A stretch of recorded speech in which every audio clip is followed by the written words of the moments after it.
हाँ जी, hello students. Today we are moving to next chapter of General English of second semester, which is The Elixir of Life, written by C.V. Raman. और C.V. Raman जो थे वो Indian physics थे. उनको 1930 में Nobel prize मिला था. उन्होंने ये ऐसे लिखा है द एलिक्सिर ऑफ लाइफ, यानी कि जीवन का अमृत. जीवन का अमृत उन्होंने यहाँ पे पानी को बोला है. तो पूरा जो ऐसे है वो पानी के बारे में है.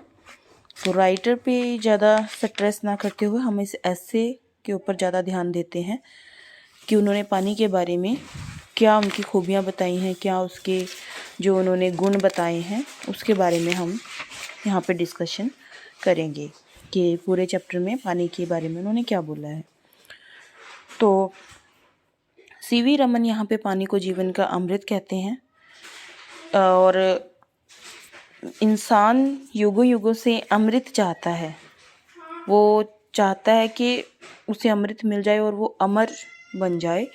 पर यहाँ पे उन्होंने बताया है कि मनुष्य के जीवन को अमर बनाने वाला वो हमारे पास ही होता है.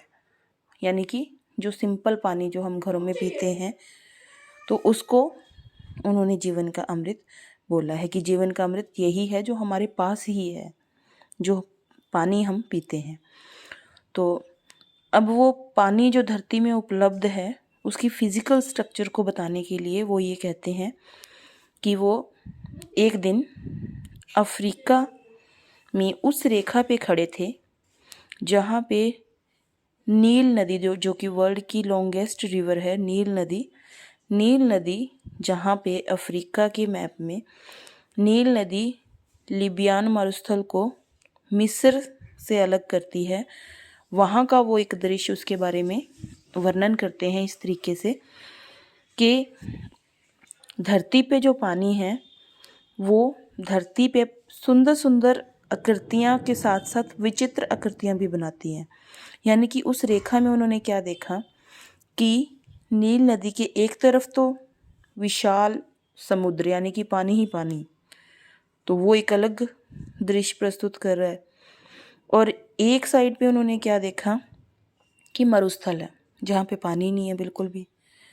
तो दोनों क्षेत्रों को जब वो देखते हैं तो एक जगह पे बहुत उपजाऊ क्षेत्र है जहाँ पे हरा भरा है और एक जगह बंजर दिखाई दे रहा है ओनली बिकॉज ऑफ वाटर. तो सिर्फ एक पानी के होने और ना होने से जो धरती पे जो आकृतियाँ हैं, धरती का जो स्वरूप है वो अलग अलग दिखाई पड़ता है और जीवन का स्वरूप भी उससे जो बदल जाता है उसके बारे में ये वर्णन करते हैं.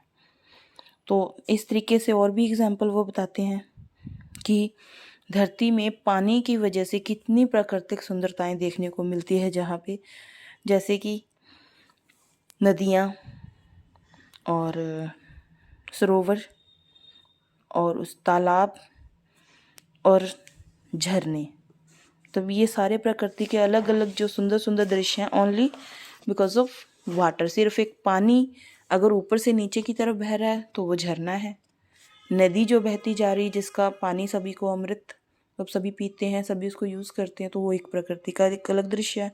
तालाब जहाँ पे पानी इकट्ठा हो जाता है, जैसे कि मोर देन 70-80% साउथ इंडिया में जो कृषि है वो तालाबों से होती है. वहाँ पे तालाब में क्या होता है कि वर्षा का पानी इकट्ठा हो जाता है, बाद में उससे खेती कर लेते हैं. वो एक प्रकृति का एक अलग दृश्य प्रस्तुत करते हैं, तालाब जहाँ पे रुका हुआ पानी होता है. और जो समुद्र होता है वो तो आपको पता ही कि धरती में 71% समुद्र है हमारी धरती पे. तो ये सारे जो प्रकृति के जो दृश्य बने हुए हैं सारे पानी से बने हुए हैं. तो पानी के बारे में और इसकी जो विशेषता एक पानी की है कि वो अपने साथ मिट्टी को बहा के ले जाती है. तो जहाँ पे वो मिट्टी जाके जमा हो जाती है वही क्षेत्र उपजाऊ हो जाता है, वहाँ पे खेती आराम से हो जाती है. पर कभी कभी रिवर्स हो जाता है कि पानी जो है जब मिट्टी को ज़्यादा बहा के ले जाती है तो भूमि कटाव हो जाता है, अपरदन हो जाता है और वहाँ पे भूमि बंजर भी हो जाती है.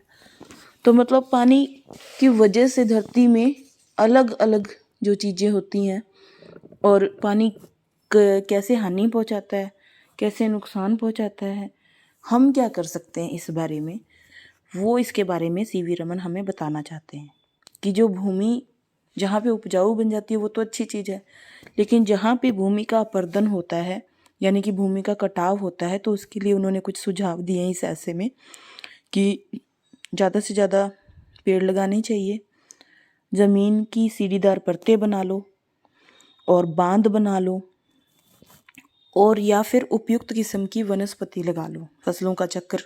कुछ सुझाव उन्होंने सुझाए हैं कि ये हम इसके बारे में कर सकते हैं। क्यों? क्योंकि पानी जीवन का आधार है। क्योंकि हमारा देश ऐसा देश है कि जहाँ पे ज़्यादातर जो पानी आता है कहीं से, तो जो उसका सोर्स है वो है मौसमी वर्षा। तो वर्षा के पानी वर्षा का पानी अगर हम उसको स्टोर नहीं करते और वो बस ऊपर से नीचे बहता है और बह के ज़मीन के अंदर चला जाता है, तो वो एक तरह से व्यर्थ जा रहा है। उसको हम किस तरह से बेनिफिशियल कर सकते हैं, उसके बारे में सीवी रमन सुझाना चाहते हैं सभी को।